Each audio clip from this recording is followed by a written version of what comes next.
Bon, donc maintenant pour vous parler de l'identité française.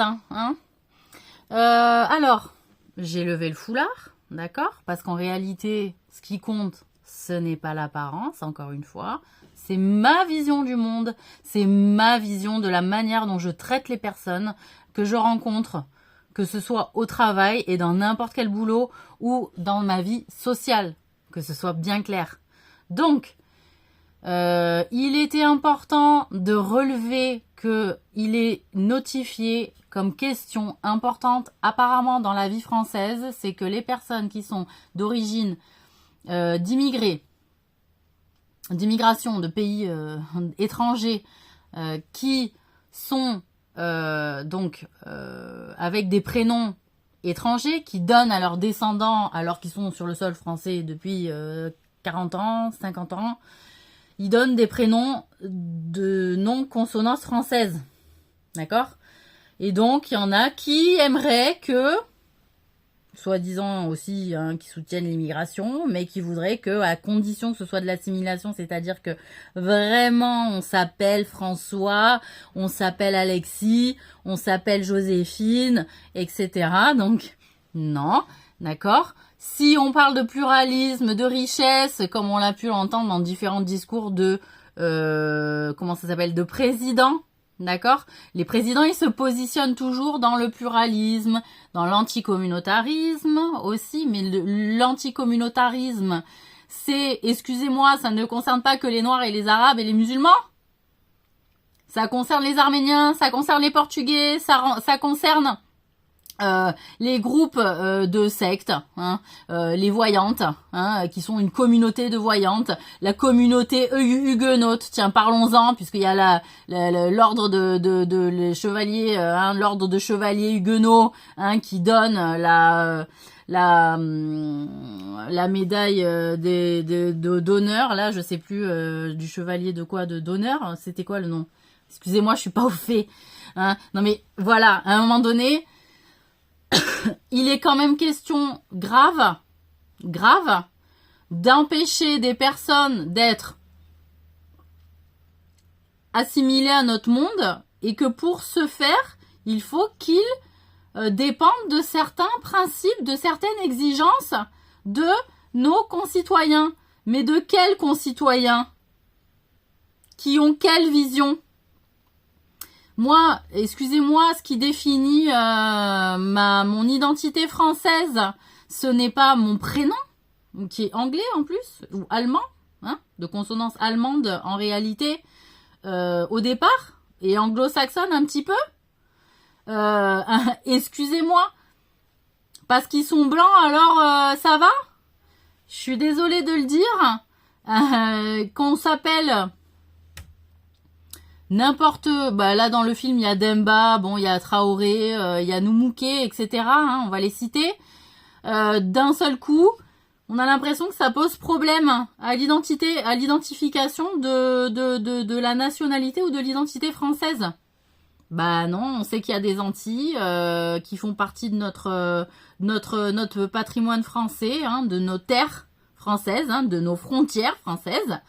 On a aussi eu des personnes qui sont venues chez nous d'Afrique, qu'on a accepté, et que le contrat n'était pas de devoir changer de prénom et de consonance, et que moi j'aime pas, je suis désolée, les gens qui disent la moindre des choses quand tu vas dans un pays, c'est de prendre le prénom si tu en as envie. Si tu en as envie. Mais pourquoi tu prives les gens de leur... Oui, mais ils ont décidé... Voilà, la contre-argumentation, je vous la fais, y a pas un problème. Oui, mais ils ont décidé de venir chez nous, et donc de quitter leur territoire. Et s'ils quittent leur territoire, ils délaissent aussi leur culture. Avec le prénom de leur culture, lié à leur culture, lié à leurs ancêtres aussi. J'ai envie de dire, excusez-moi... Les Français là qui vont immigrer parfois aux États-Unis, est-ce qu'ils ont envie de s'appeler forcément Johnny, Brenda, Dylan ou je ne sais quoi encore comme autre prénom qu'on leur imposerait?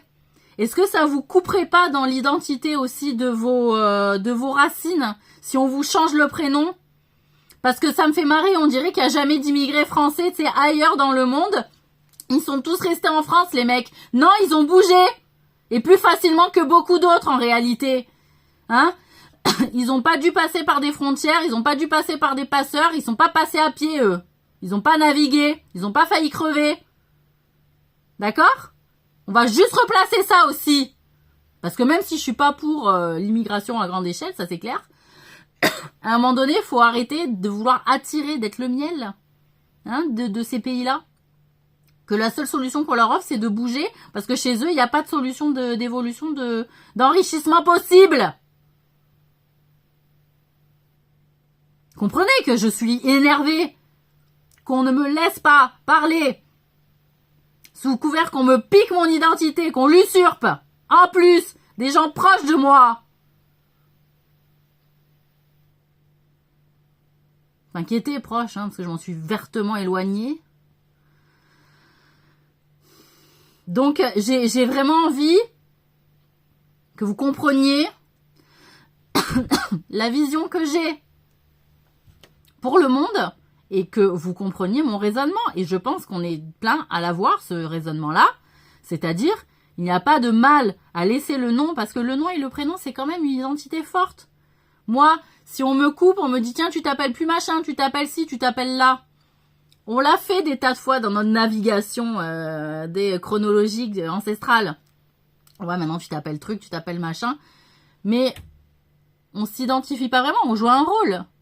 Et on n'est pas là pour jouer des rôles, on est là pour être. Hein? On est là pour être soi-même.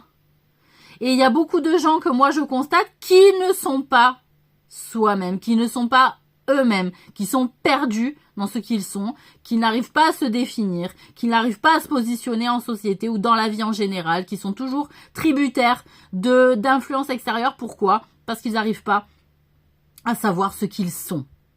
Eux, et parfois à un âge avancé malheureusement. Parfois à un âge de 40 ans. Et moi je me dis à 40 ans, tu sais pas qui tu es, c'est pas bon. Hein, moi qui ai suivi la courbe naturelle de mon évolution, je peux vous dire qu'à 20 ans, je savais pas qui j'étais. À 30 ans, je savais largement plus qui j'étais. À 35, c'était encore mieux. Et alors là, à 40, je vous raconte pas. C'est-à-dire, on me la fait plus, là. Voilà. C'est-à-dire, je suis fatiguée. Voilà. Parce qu'on m'explique que je dois encore me poser des questions à savoir qui je suis, où vais-je. Non, c'est pas la peine. D'accord? Voilà.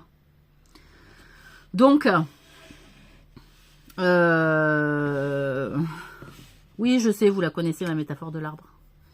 Donc voilà, tout ça pour dire que non, moi je suis pas pour que on demande aux gens qui viennent dans notre pays ou qui sont là depuis un certain temps dans notre pays de changer leur prénom. Moi j'aime bien avoir des Demba, des Noumouké, ce que vous voulez, des Fatia, des Myriam ou des Mariam ou des ce que vous voulez. Je m'en fous.